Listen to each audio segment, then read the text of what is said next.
En este caso van a traslocarse con un poderoso promotor que generalmente son los genes de inmunoglobulinas o de receptor de células T. Este promotor va a hacer que haya una desregulación y una activación de este protooncogen que se va a expresar de forma anormal. Entonces, esto generalmente ocurre en los neoplasias que están expresando que tienen rearreglos en los genes de inmunoglobulinas o de receptor de células T, como son las LLA o los linfomas. Entonces, ¿con qué trabajamos para hacer pruebas de biología molecular? Con muestras de DNA y de RNA, ¿y cómo las obtenemos?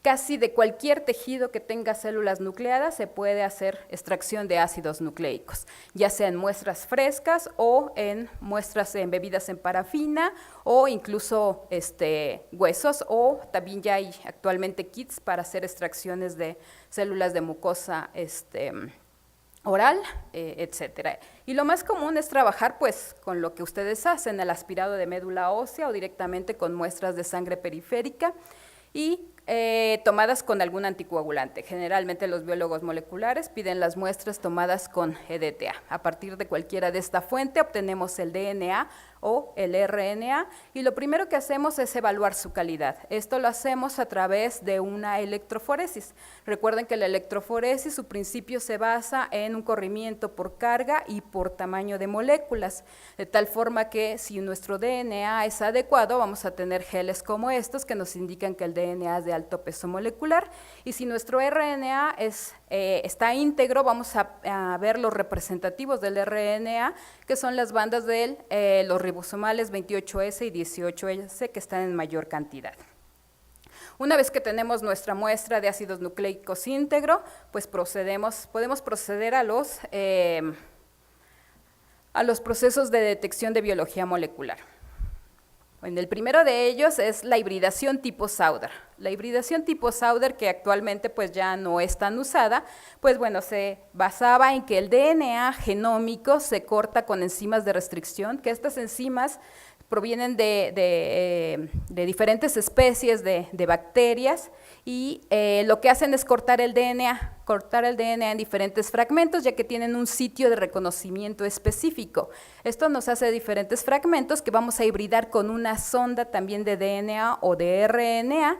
Esto se hibrida porque van a tener secuencias complementarias y después esto se revela por diferentes métodos. La técnica original era usando una sonda marcada con fósforo 32 y se revelaba por una autorradiografía. También se pueden emplear marcas fluorescentes, y igual esto pues se revela usando anticuerpos. Si usamos DNA como sustrato, la técnica es el Sauder blot clásico. Si usamos RNA es el Norden, y también se puede hacer el mismo principio para proteínas y sería un Western. Y un ejemplo de esta técnica es la detección de anemia falciforme, que tiene una mutación puntual, que es el cambio de una base adenina por timina en el codón 6 de la beta-globina, que va a producir la modificación de un sitio de reconocimiento de esta enzima de restricción. Se modifica este sitio, esta enzima no corta, y entonces se va a alterar la secuencia.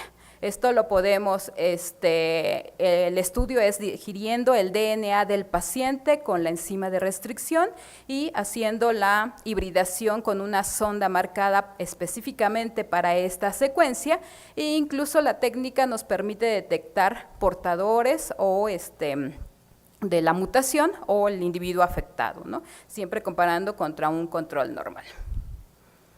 Y lo que ha dado el boom de la biología molecular pues es la famosa técnica de PCR, reacción en cadena de la polimerasa, que inicialmente se creó para amplificar DNA genómico, pero actualmente se puede aplicar también para RNA. El fundamento es que en diferentes cambios de temperatura vamos a crear a partir de una pequeña cantidad de DNA o de sustrato múltiples copias que pueden ser detectadas a través de una electroforesis en gel. Entonces estos son los pasos clásicos de la PCR, y el paso limitante y más importante de él es la hibridación. La temperatura de annealing es específica para las secuencias de primers que son complementarias, que se usan, son específicas para cada tipo de reacción. Y cuando usamos RNA como sustrato, tenemos que pasar por un paso de reacción previa, que es la transformación de este RNA a un DNA complementario a través de la enzima transcriptasa reversa, basándonos en lo que les comentaba al inicio del dogma central. Entonces, podemos tener diferentes tipos o modalidades del PCR dependiendo de lo que estemos usando, nuestra plataforma y de lo que queramos obtener.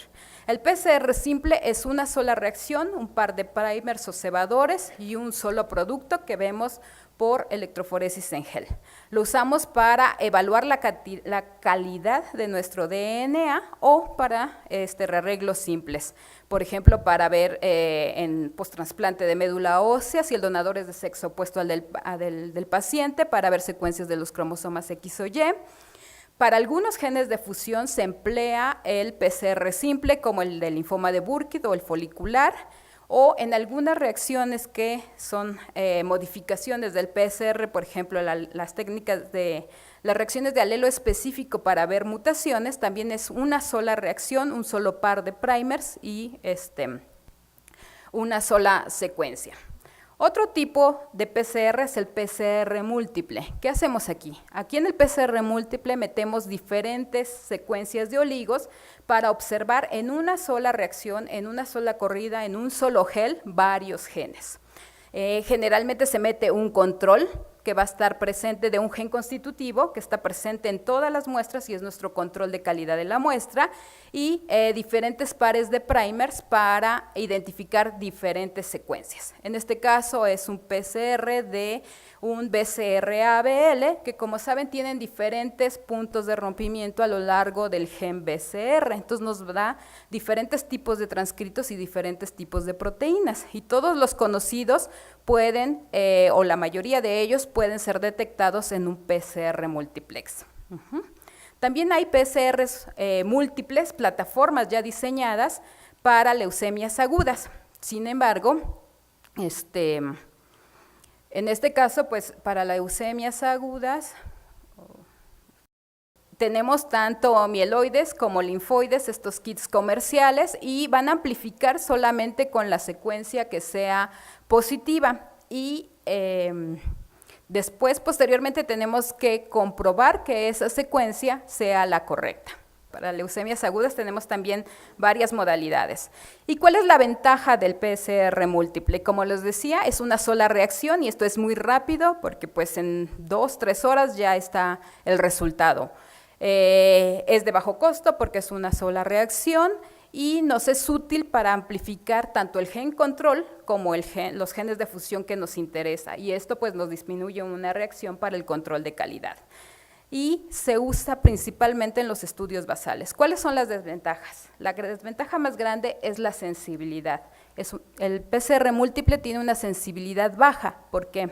Y tienen una gran cantidad de tener falsos positivos o negativos por la reacción cruzada y no nos va a ser útil para el monitoreo de los pacientes. ¿Por qué? Porque estamos metiendo varios oligos y les decía que el paso limitante de la PCR es la temperatura de alineamiento, que es específica para cada par de oligos. Pero como estamos poniendo varios, lo que se hace técnicamente es sacar un promedio y en esa temperatura promedio es la temperatura que se usa para todos estos oligos. Eso disminuye su eficiencia de hibridación. Por eso es útil solamente cuando hay una gran cantidad de genes de fusión, o sea, en muestras basales cuando hay una gran cantidad de células leucémicas. Otra modalidad del PCR es el anidado. Y el mejor ejemplo pues es el BCR-ABL. Esta reacción anidada es mucho más sensible y lo que se hace es una primera amplificación con un par de oligos que nos flanquean parte del segmento y después una segunda amplificación con otro par de oligos internos que nos da mayor especificidad y sensibilidad a la reacción. Las desventajas pues es el tiempo y el costo y el diseño del sistema, porque estas secuencias de oligos pues no deben de complementarse ni tampoco tienen que reaccionar entre ellas, si no reaccionarían con el primer producto y no tendríamos un resultado fidedigno.